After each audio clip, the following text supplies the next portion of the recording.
sus notas por si no están seguros. Andrés, 3. Llevamos a Pedro, Andrés, Juan. ¿Cuál es el otro? Hermano, excelente, excelente, hermanos. Ya, sí ven que es bien necesario las notas, porque cuando se nos olvida, podemos recurrir a las notas y ya podemos corroborar o dar una respuesta al texto bíblico, hermanos. Gloria a Dios por aquellos que se esmeran en tomar notas, que Dios con ustedes. Vimos el comienzo, después de llamar a esos 4 primeros discípulos, que eran discípulos de Juan el Bautizador, ¿se acuerdan? Después estos discípulos de Juan, les dice Juan, he aquí el Cordero de Dios, síganlo a él. Ya no más me sigan a mí, ahora sigan al Cordero de Dios que quita el pecado del mundo. Después Jesús va a la región de Galilea y hace algunos milagros. Mencióneme 2 de los 3 milagros que vimos la semana pasada. Número 1. Levantó al paralítico. Y aparte de levantarlo, ¿qué más hizo con el paralítico? Le perdonó los pecados. Imagínese, hermano. Imagínese que el hermano Eduardo tenga el poder de perdonar los pecados. ¿Cuántos se amontonarían, verdad? Delante de Eduardo. Tus pecados te son perdonados. Ahora, hermano, no hay un ser humano que tenga esa prerrogativa o esa facultad de perdonar pecados. Solo Dios, ¿verdad, Eduardo? Pero entonces, ¿por qué Jesús de Nazaret se atreve a perdonar pecados si solo Dios perdona pecados? Entonces Jesús le dice a aquellos que dudaban, bueno, para que vean que es más fácil perdonar pecados o sanar al paralítico, levántate, toma tu lecho. ¿Y se levantó el paralítico o no se levantó? Esa fue la evidencia, la confirmación de que Jesús puede perdonar pecados. Vimos también que le dijo al paralítico, levántate. Cuando un paralítico obviamente que no se puede valer por sus propias fuerzas, alguien tiene que levantarlo. Y la suegra de Pedro y el endemoniado, ellos sí podían levantarse por sus propias fuerzas. El Señor va, les toma de la mano y los levanta. Y al paralítico que no podía levantarse por sí mismo, le dice que se levante. ¿Se dan cuenta la metodología que el Señor usa? Irracional a veces, ilógico a veces, pero detrás de esa irracionalidad se esconde la sabiduría de Dios, hermanos. Entonces, la manera de proceder de Dios a veces, hermanos, a veces no es como nosotros pensamos que va a ser. A veces Dios trabaja de una manera bien diferente a la nuestra. A veces nosotros queremos enseñarle a Dios, Señor, hazlo de esta manera. Señor, si lo haces de esta manera va a salir mejor. Pero Dios es más sabio que todos nosotros. ¿Amén? Después sanó al paralítico. ¿Qué otro milagro hizo Jesús? Sanó al leproso. Cuando el Señor extendió la mano sobre el leproso, probablemente uno de sus discípulos le dijo, ¿verdad? Señor, detente, ¿qué haces? Si tocaba al leproso, se iba a contagiar de la lepra. La lepra, hermano Gelasio, era altamente contagiosa. Y si alguien tocaba a un leproso, automáticamente se venía la enfermedad, pasaba la enfermedad sobre ese individuo. Entonces, el Señor, imagínense, un leproso, hermanos, los más repudiados de la sociedad. Y el Señor se acerca a él y lo toca. Y dice, quiero, sé sano. Y el leproso se sana. ¿Es extraordinario nuestro Señor? ¿Verdad que Dios ha hecho milagros con cada uno de nosotros? Dios, hermanos, ha hecho milagros en nuestras vidas. Tercer milagro. ¿Cuál fue el tercer milagro que hizo el Señor?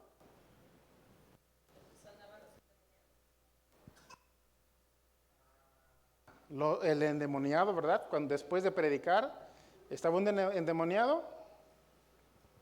¿Y qué le dijo el Señor al endemoniado? Cállate, cállate, ¿verdad? Cállate, le dijo cállate, lo reprendió con una sola palabra, con una sola expresión, cállate. Obedeció. Porque el Señor tiene potestad, hermanos, sobre toda la creación. ¿Se imaginan? ¿Se imaginan la autoridad del Señor sobre los endemoniados? E inmediatamente el demonio salió de la persona, ¿verdad? Y la persona fue libre. ¿Cuál fue el cuarto milagro que vimos la semana pasada? ¿Sanó qué? Sanó a la suegra de Pedro. Estudiosos no pueden entender cómo si Jesús quería tanto a Pedro, ¿por qué le sanó la suegra? Pero Dios es mi... Bien, hermanos, dijimos que nuestro Señor Jesucristo ministró principales regiones de la Palestina antigua. Mencióneme uno de ellos. Judea.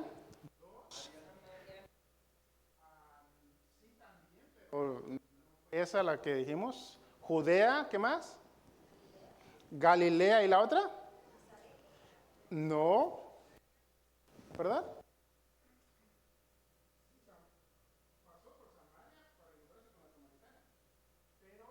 También ministró en otra región llamada Perea. Anótelo, Perea. Fueron las 3 regiones donde el Señor desarrolló su ministerio terrenal. Las 3 regiones principales. Dentro de cuando nosotros estudiamos, ¿verdad? Estudiamos la Biblia, estudiamos en un seminario, en una escuela de Biblia, en un instituto teológico. Hay una rama del conocimiento llamada geografía bíblica. De hecho, hermanos, hemos querido traer esa materia para los días miércoles. Geografía bíblica. Y aquí se tocan toda la geografía donde Jesús desarrolló su ministerio. Y eso es bien importante porque cuando ya tenemos la noción de la geografía donde Jesús desarrolló su ministerio, leemos con otros ojos el texto bíblico que vamos a leer porque ya nuestra mente se ubica con la geografía de aquella entonces. Hoy vamos a ver un poquito de geografía bíblica. ¿Parece? ¿Están preparados?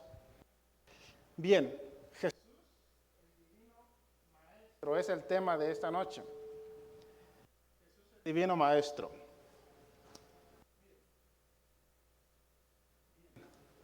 Esta es Israel o Palestina en los tiempos de Jesús. De hecho, los que ya han venido los miércoles por mucho tiempo atrás, ya hemos dado algunas clases de esto. Esto es Israel en los tiempos de Jesús, hermanos. Ustedes ubican las 3 regiones donde Jesús desarrolló su ministerio. ¿Ubican Galilea, hermanos? ¿Ya ubicaron a Galilea? ¿Está en el sur, en el centro o en el norte? En el norte. Galilea está en el norte. Esto es la región de Galilea. Y en Galilea Jesús desarrolló el 80% de su ministerio en la región de Galilea, hermanos. ¿Estamos claros en eso? Bien. Después también desarrolló su ministerio en la región de Judea. ¿Ubican Judea? ¿Ya lo ubicaron? ¿Sí? Bien, allá atrás, ¿sí se ve? ¿Sí? O si gustan pueden pasar un poco más al frente para tener mejor visibilidad. Bien, Judea se ubica en el norte, sur, este o oeste. En el sur, en el sur. y esto es Judea. Y la tercera región donde Jesús desarrolló su ministerio es la región de Perea. ¿Ubican Perea en el mapa? ¿No? ¿Sí está o no está? Bueno, pues ahí no está. Solo que no está ubicado. ¿Sí me entienden? Les voy a decir dónde se encuentra Perea. ¿Les gustaría saber? ¿Sí? Bien, pero no se va a olvidar, ¿verdad? Bien, entonces, Perea, hermanos, ¿ustedes ubican el río Jordán en el mapa? Miren, este es el río Jordán. ¿Se acuerdan de Jericó cuando Jericó?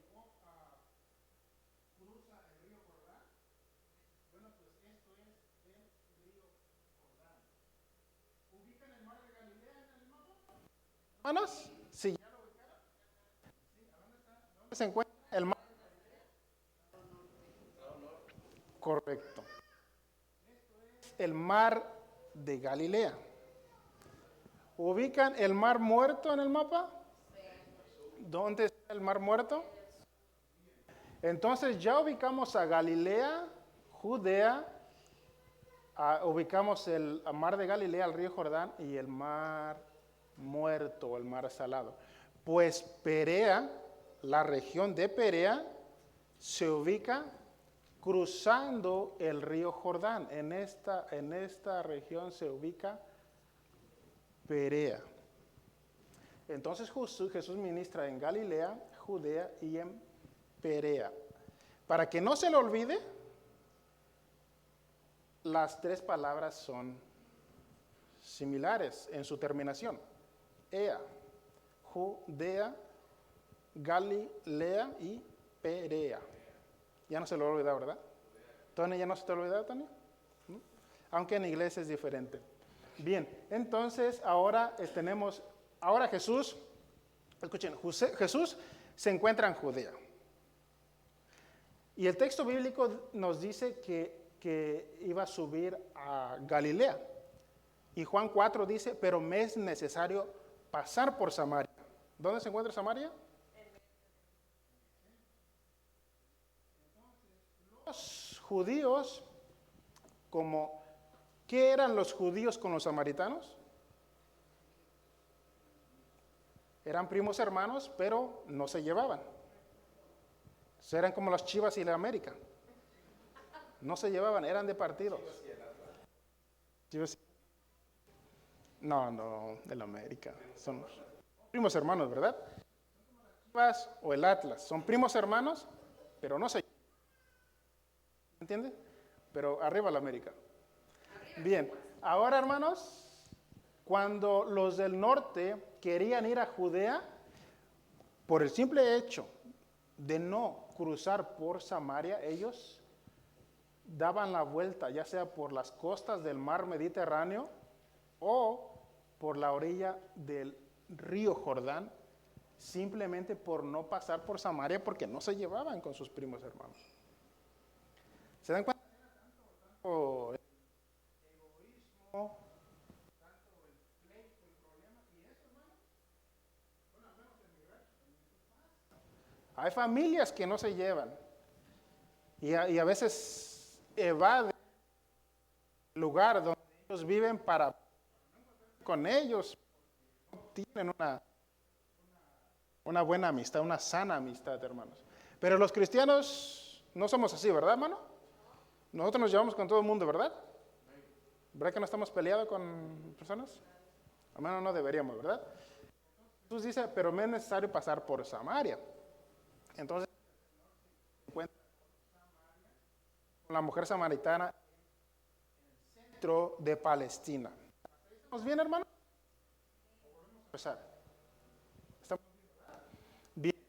Entonces, aquí se encuentra la región de Perea, donde Jesús también pasó gran tiempo de su ministerio, pero el cuartel general de Jesús estaba en Galilea, en una aldea llamada Capernaum o Cafarnaún. Bien, aquí les voy a mostrar otro mapa Y aquí están las tres regiones donde Jesús.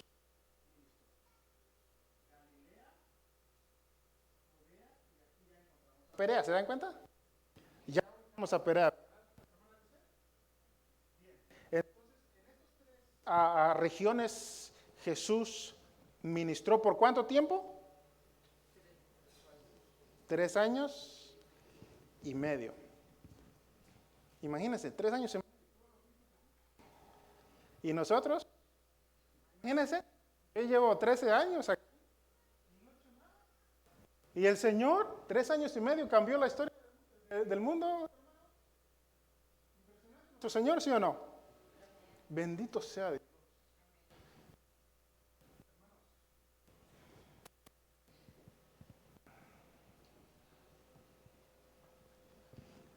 Entonces,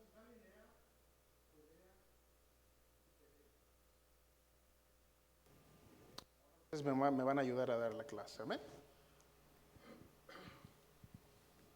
Ubicamos Galilea. No, se me adelantó. Judea. Ahora los más conocidos fueron la región de Galilea y la región de Judea. Menciónenme algunas de las regiones, algunas de las aldeas que se encuentran en Galilea.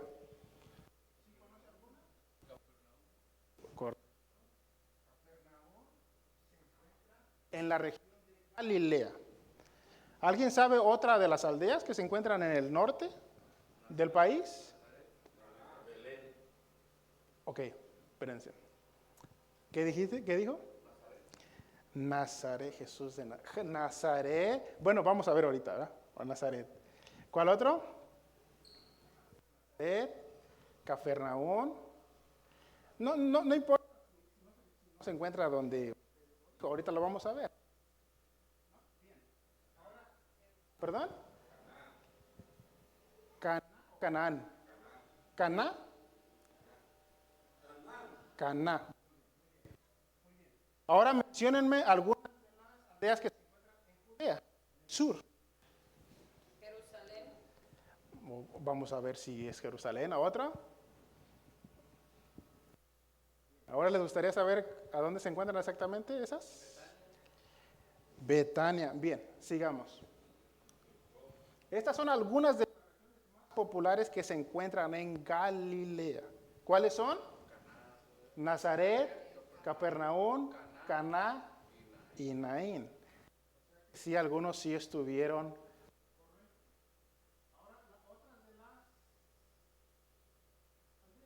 Belén, Jerusalén,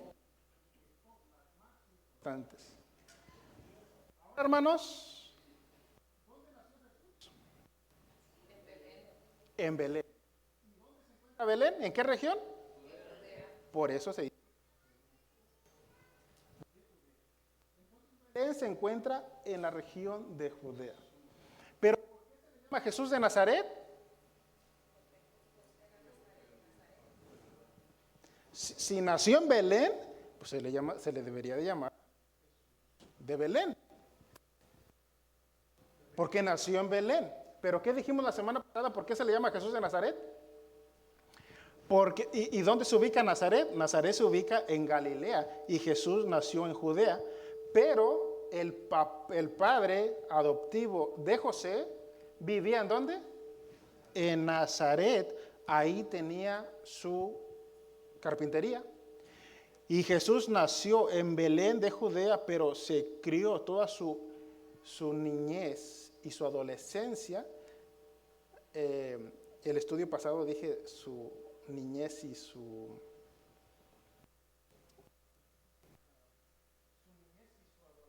adolescencia. La padre de Nazaret o Jesús el carpintero.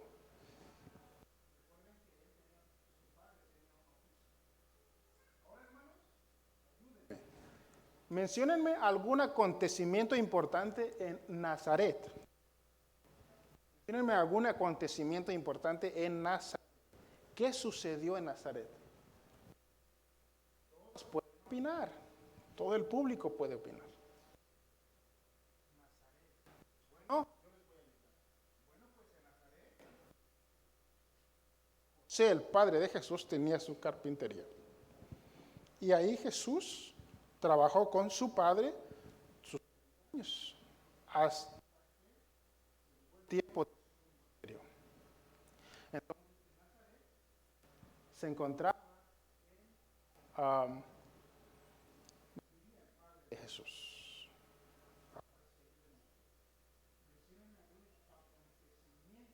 En Capernaum.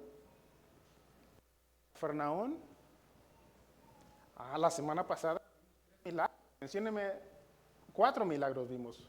¿Qué es Capernaum? Los milagros de la semana pasada. Correcto, hermanos, correcto.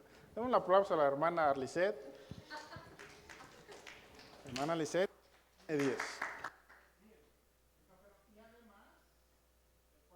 El de Jesús estaba en Capernaum.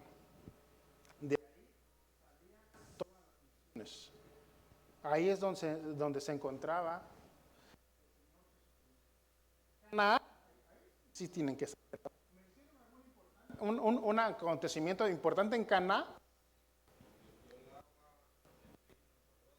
Convirtió el agua ¿en qué? En vino en unas bodas, las bodas de Canaán. Ese fue el primer milagro de Jesús. Convertir el agua en vino en las bodas de Canaán. ¿Se dan cuenta? Galilea. Mencióname un acontecimiento importante en Naín.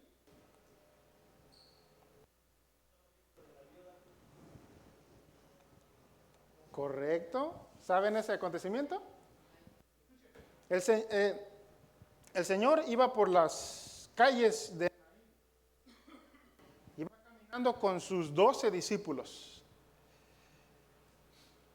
Y frente a él venía otro grupo de personas. Una viuda llevando su hijo que había muerto a enterrar. Era el único hijo que tenía, el único sustento, y su hijo había muerto. Entonces, cuando Jesús se encuentra con la viuda de Naín, el Señor resucita a su hijo. Vuelve la vida, hermanos. ¿Se dan cuenta lo que el Señor hace, hermanos? Devolverle la vida a una persona. Cuando una persona muere, hermanos, es para siempre. Ya no hay vuelta atrás. Todo lo que hizo o dejó de hacer termina hasta ese momento. Ya cuando uno de nuestros seres queridos, de hecho ese es el golpe más duro que nos puede dar la vida, hermano, de la pérdida de un ser querido. De hecho, para algunos el impacto es tan grande, es tan fuerte, hermanos,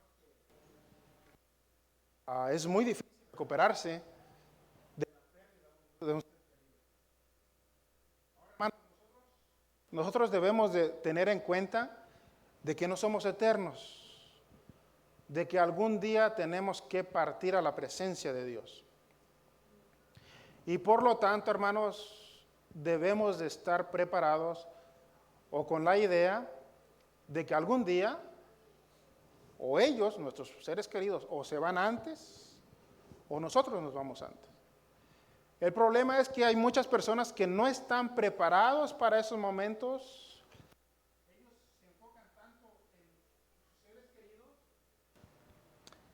Que se hacen la idea de que ellos van a vivir para siempre, que ellos van a estar para siempre con ellos. Y cuando viene una noticia de esa magnitud, hermanos, es tan impactante que no pueden sobrellevarlo, ¿sí me entienden? Entonces es muy difícil la pérdida de un ser querido, y ahí solamente lo de Dios, hermanos. Pero el Señor le devolvió. Impresionante, impresionante. Le devolvió la vida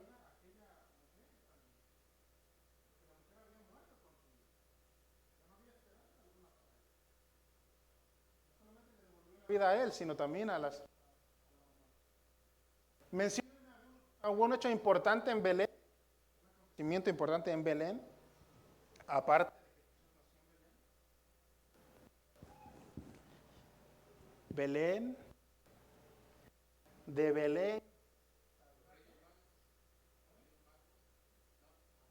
a los niños,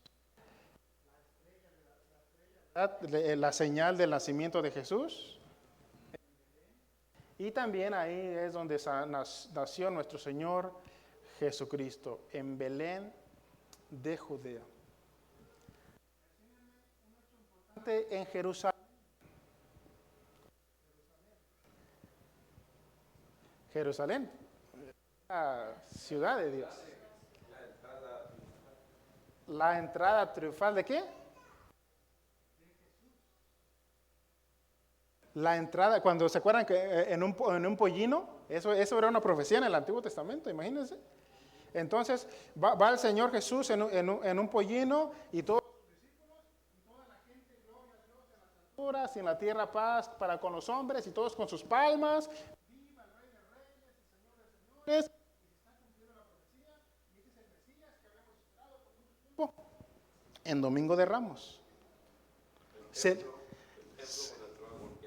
Cuando entró a purificar el templo, cuando purificó el templo. Ahora note, hermano, que esa multitud que gritaba gloria a Dios en las alturas, bueno, fueron los ángeles, ¿verdad? Esa multitud que le gritaba a Jesús con sus palmas, el Mesías, el libertador, esa misma gente, 8 días después, ya le estaba gritando, crucifícanle, crucifícanle. Por la influencia de los líderes fariseos. Entonces vimos la entrada triunfal de Jesús en Jerusalén, la purificación del templo. ¿Dónde se encontraba el templo? ¿En Jerusalén o en Nazaret? Pastor. ¿Dónde murió y dónde fue crucificado Jesús? ¿En Jerusalén o en Nazaret?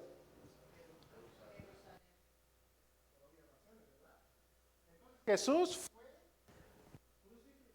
murió y fue crucificado y resucitó en Jerusalén, la ciudad de... Y finalmente, mencionen algún acontecimiento importante en Jericó, hermano. Ciego Bartimeo, Emaús, pero un acontecimiento pasado más popular que esos. Ellos.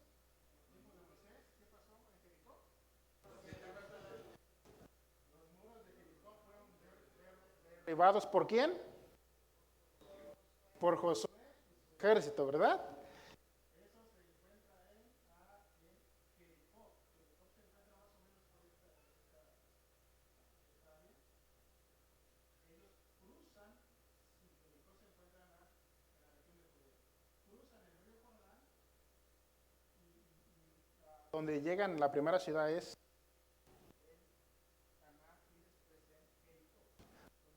derriban los muros de Canaán. Bien, hasta ahí estamos en...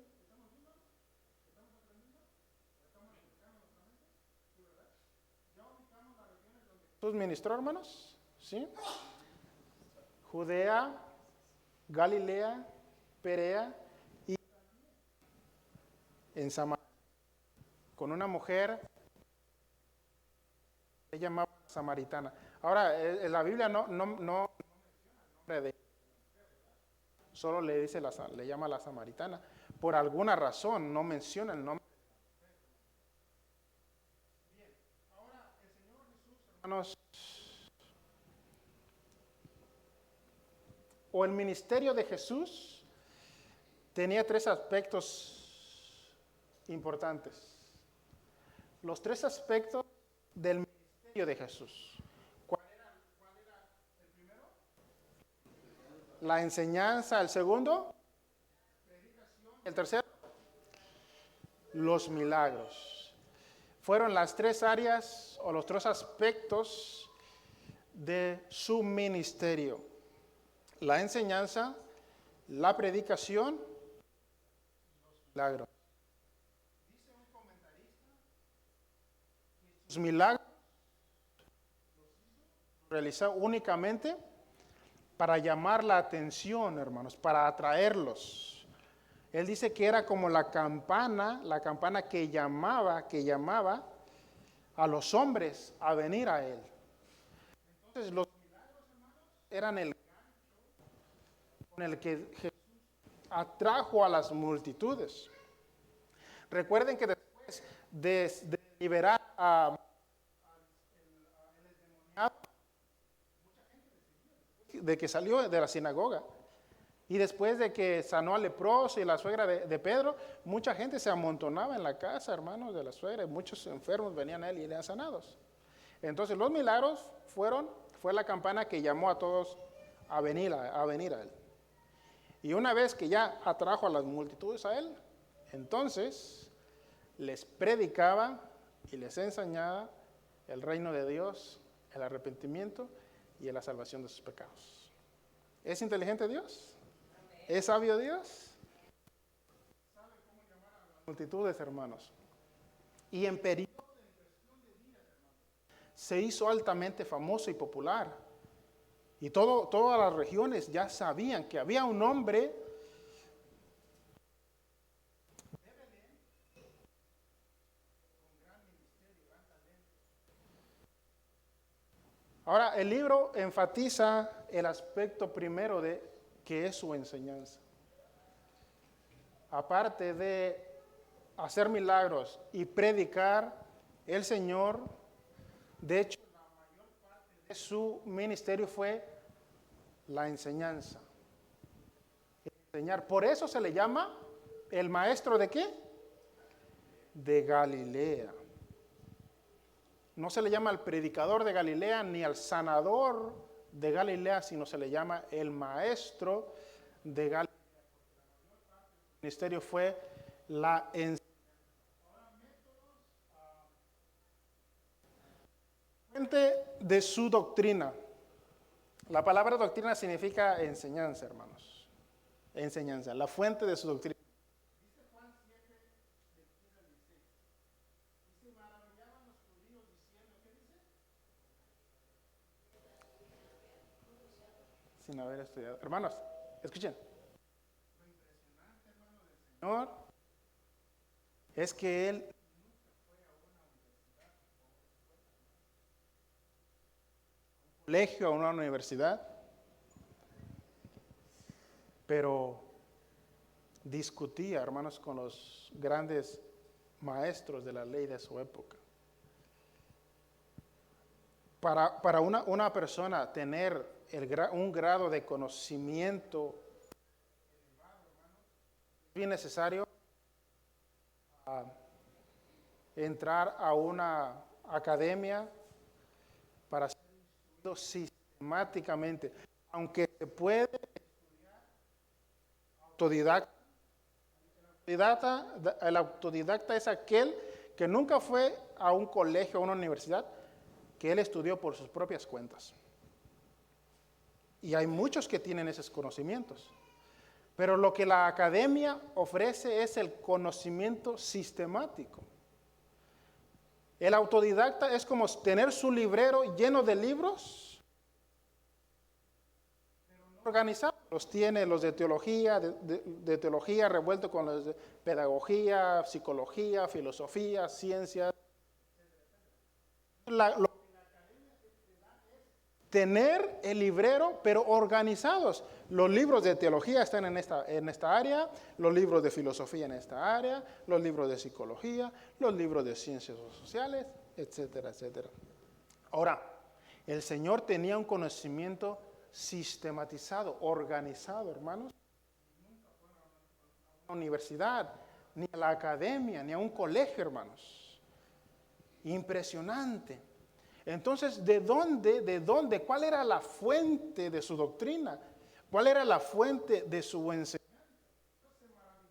Se maravillaban porque cuando los líderes religiosos lo oían hablar, estaba como un académico, hermanos, como un erudito, como un teólogo, como un filósofo, y su doctrina sistematizada. O sea, ¿a dónde estudió? Si no conocía a Gamaliel.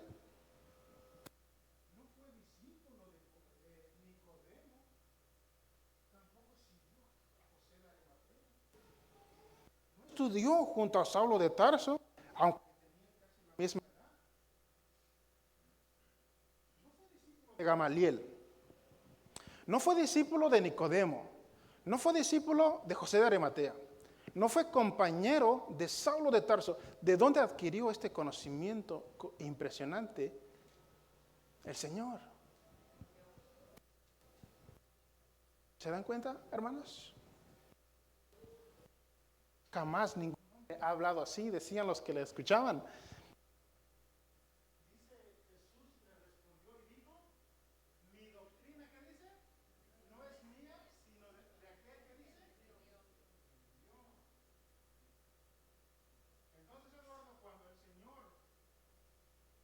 Se subía a predicar.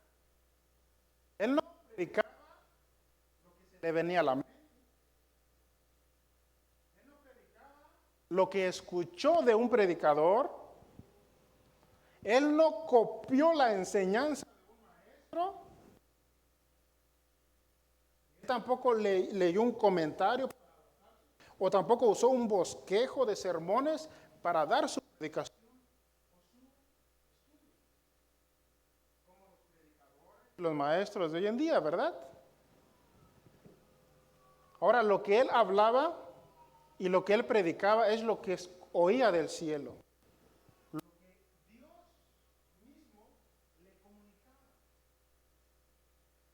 Por lo tanto, su palabra era verdad. Su palabra era verdad.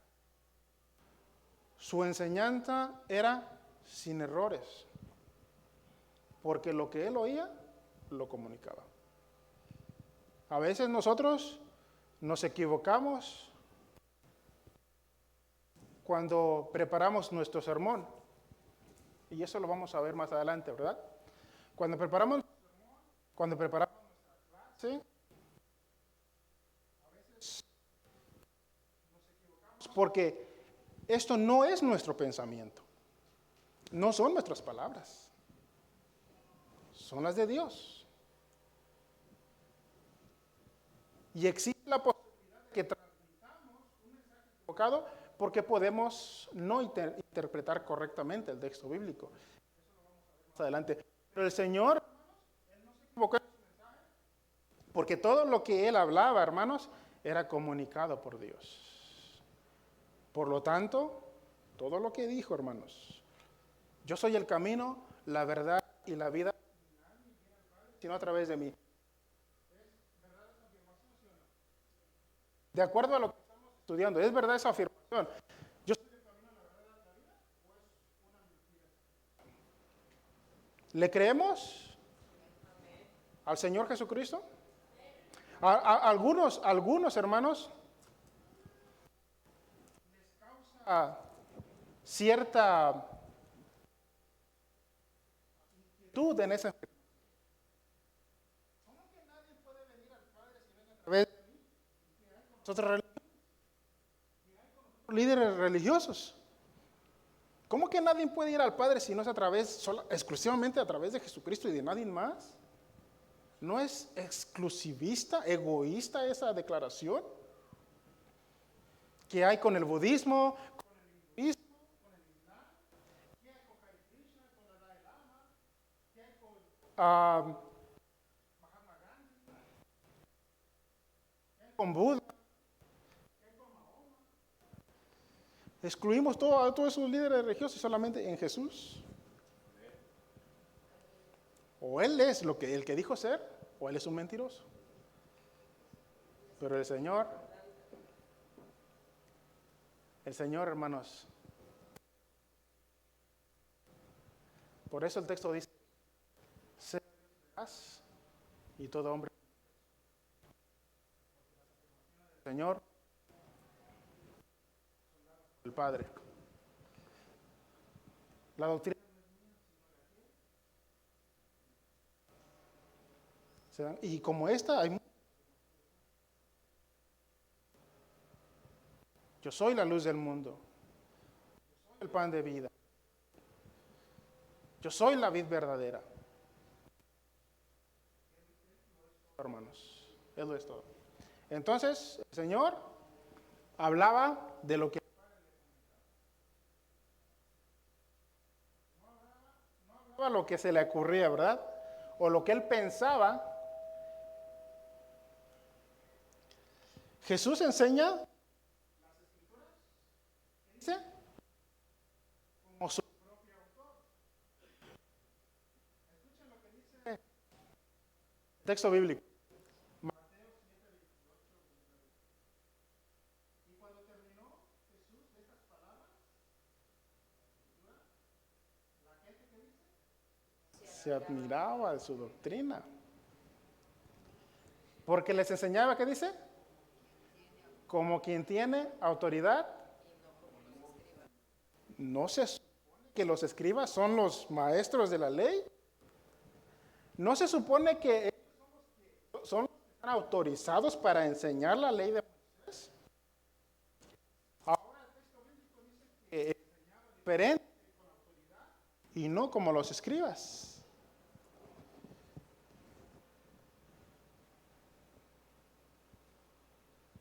El Señor enseña las... Cuando yo voy a... Si yo escribo un libro, por ejemplo,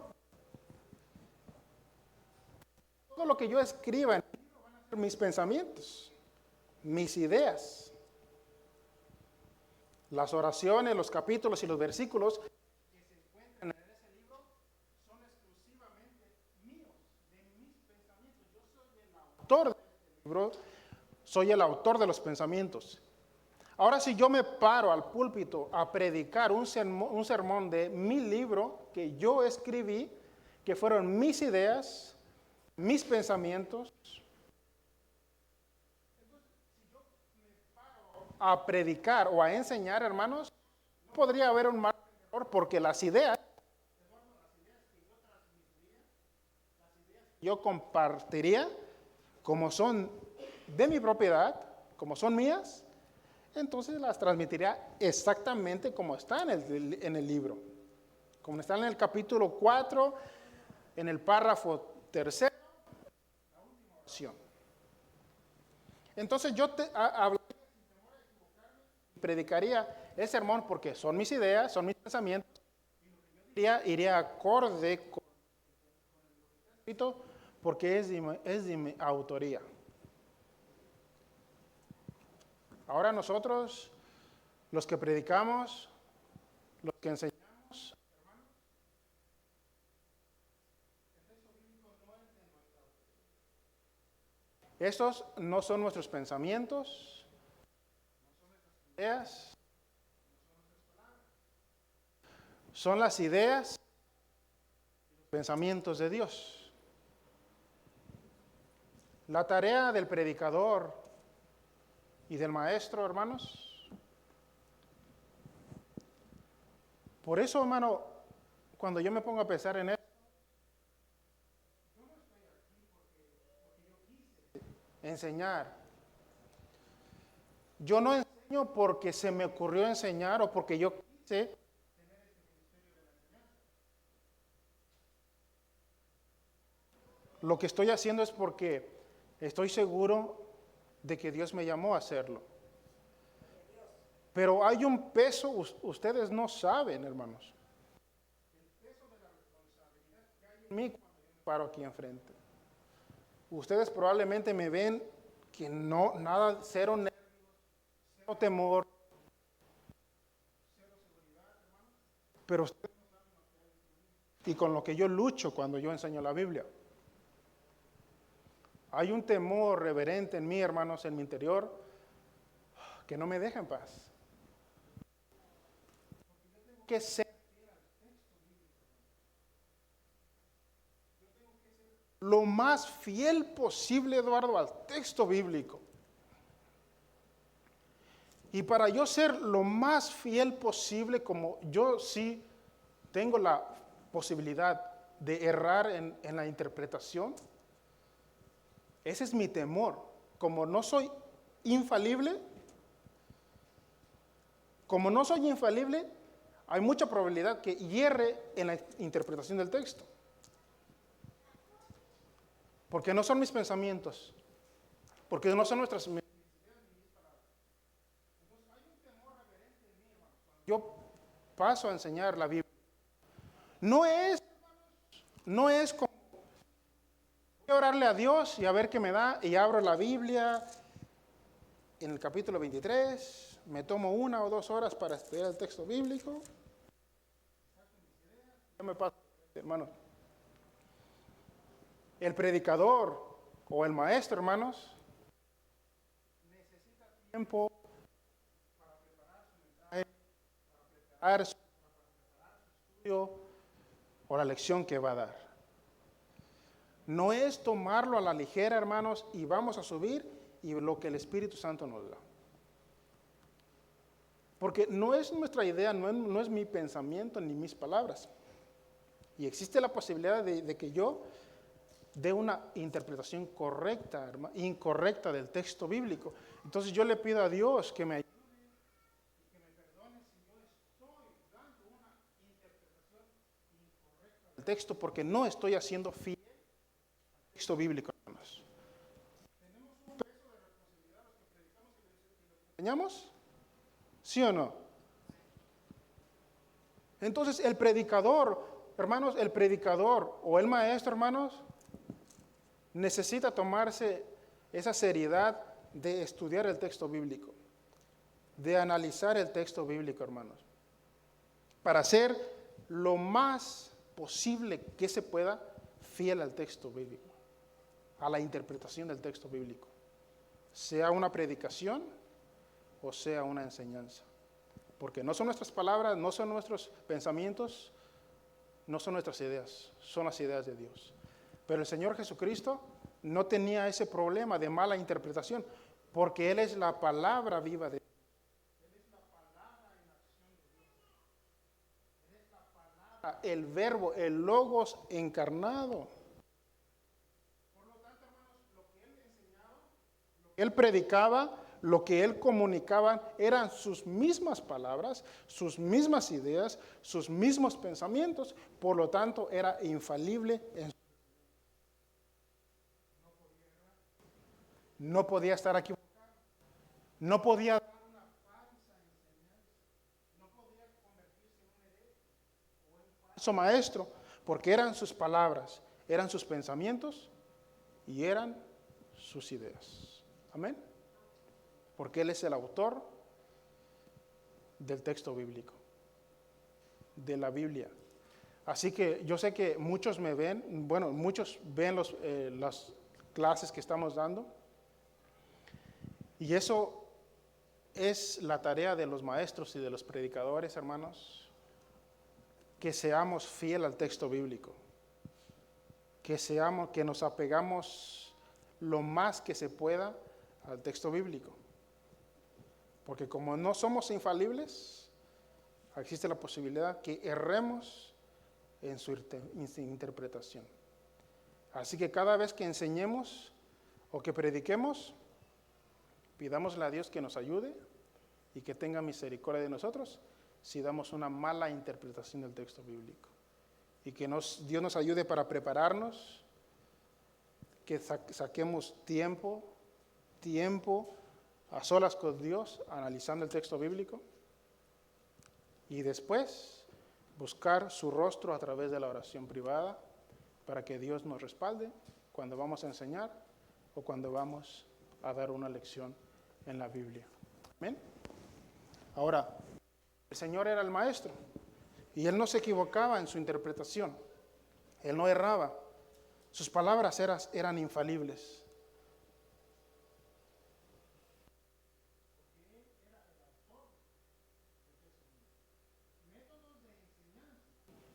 El Señor era el maestro por excelencia.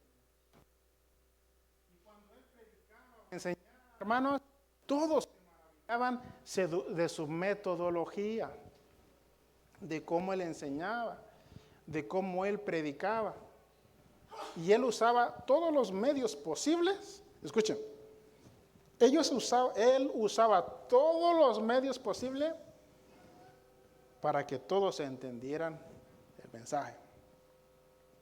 Desde el más intelectual, porque él daba enseñanzas elevadas a los intelectuales, pero la persona más humilde que no tenía el estudio, también se las ingeniaba para que su mensaje, hermanos, fuera comunicado a todos y que todos entendieran.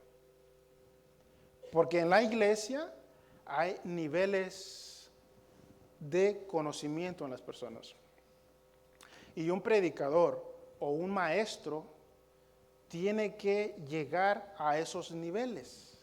No puede traer ni una predicación o ni un estudio bíblico tan elevado que las personas que no tienen el estudio no van a entender ni qué está pasando, ¿verdad? Pero tampoco puedes traer un estudio que ya tienen conocimiento, ya tienen experiencia, ya tienen ese conocimiento, se les va a hacer aburrida la clase.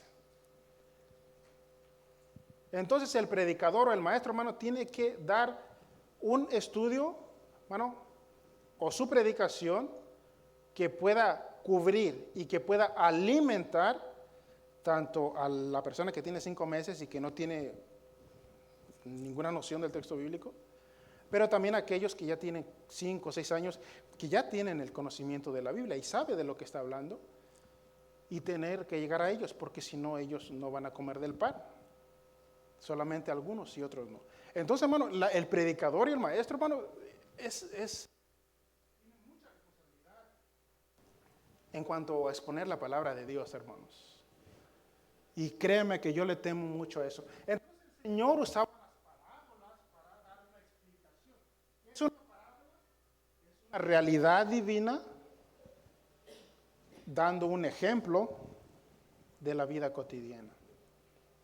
Para que entendamos las verdades divinas, tenemos que dar un ejemplo de algún ejemplo humano de la vida cotidiana. ¿Parábolas de Jesús? ¿La parábola de qué? Del sembrador, ¿qué más? Del hijo pródigo, ¿qué más? Las perlas de gran precio, otra palabra. De la moneda, la semilla del tigre. La oveja perdida, muy bien. Entonces, me parece que el libro tiene acerca de las parábolas, o vamos a estudiar las parábolas en los próximos días. Figuras retóricas también. El Señor se valía de las figuras retóricas que entendamos el mensaje, para que todos vinieran a gustar, a que salta para. El Señor se valía de ilustraciones y de imágenes. ¿Se acuerdan el pasaje que dice que si no te haces como estos pequeñitos, ¿qué dice? No entrarás. Pues en aquella ocasión estaban todos reunidos, los discípulos y la gran multitud. Y cuando dio esa enseñanza, que si no te haces como uno de estos pequeñitos, él tomó a uno de los pequeñitos que estaban ahí, lo tomó de la mano y lo trajo a él, y él fue quien representó. Ahora, hay una leyenda, no se puede decir que es verdad, porque está entre si es verdad o no, de que ese pequeñito que él tomó, para usarlo como ejemplo, era nada más y nada menos que Ignacio de Antioquía. Fue discípulo del apóstol Pedro y del apóstol Pablo. Era uno de los líderes que siguió con el cristianismo cuando los apóstoles murieron. ¿Se dan cuenta?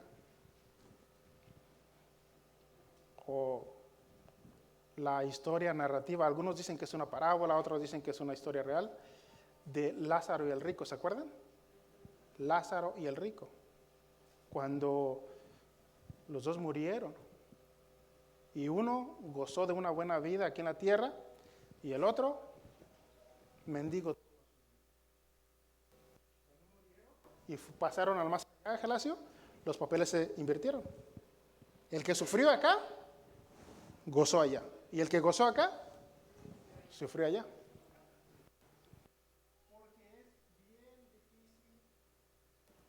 Que los ricos entren en el reino de los cielos. ¿De qué les sirve ganarse la persona el mundo entero si al final, ¿qué dice? Pierde su alma. Todo lo 70 u 80 años según la Biblia no es comparado por una eternidad, hermanos. Cuando mueras después de tus 80 años y pasarás a la otra vida, condenación eterna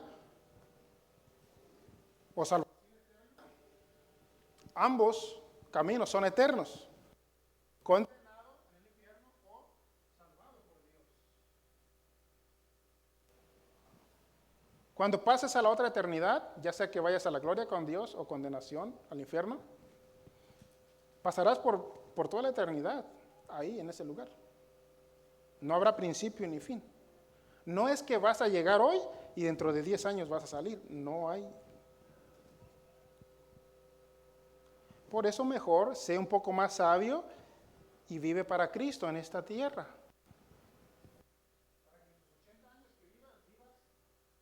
Como dice el texto bíblico, como dice el canto y el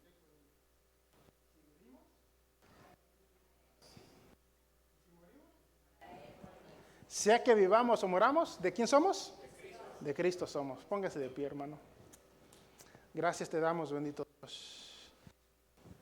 Gracias, Señor, porque nos permites estudiar este libro. Gracias porque nos permites estudiar la vida de Jesús, sus enseñanzas, sus milagros, sus maravillas, sus prodigios, sus predicaciones. Gracias porque tú has establecido estos días para estudiar tu palabra, Señor. Y gracias por los hermanos que dispusieron en su corazón poder recibir tu palabra, Padre. Te pido, Padre, que tu palabra sea viva y eficaz en sus corazones, Padre, y que cambie su manera de pensar a aquellos que necesitan, que dé fuerzas al cansado y que multiplique las fuerzas a que no tienen ninguno, y a los que están desanimados, convencedlos, como dice tu palabra, bendito Dios. Cada uno de nosotros